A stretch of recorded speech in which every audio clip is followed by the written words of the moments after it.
Diplomatic disputes that do not always involve missiles. Sometimes they involve visas. And that is exactly what appears to have happened with Israeli National Security Minister Itamar Ben-Gvir. Ben-Gvir, he planned to visit Miami, a routine trip, or at least that was supposed to be. But instead, the visit, it became an international news.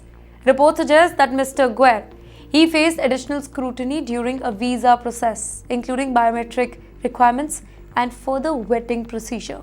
Eventually, the trip was cancelled and immediately speculations exploded. Was this standard procedure or was Washington sending a message? That question matters because Mr. Ben-Gvir, he is one of the most controversial figures in Israeli politics. Well, his critics accuse him of promoting divisive policies. His supporters argue that he is defending Israeli security.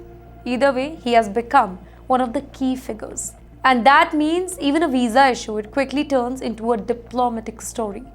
Well, for some observers here, the whole incident reflects growing tension between sections of American and Israeli political establishment. But for others, it is simply bureaucracy, but perception. Once again, it matters a lot.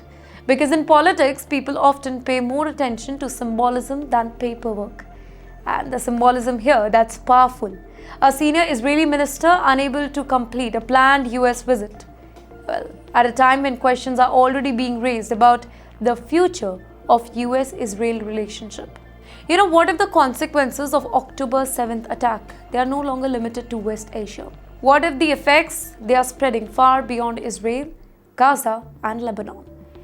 That is the warning that is coming from Israel's ambassador to India. That's right, India.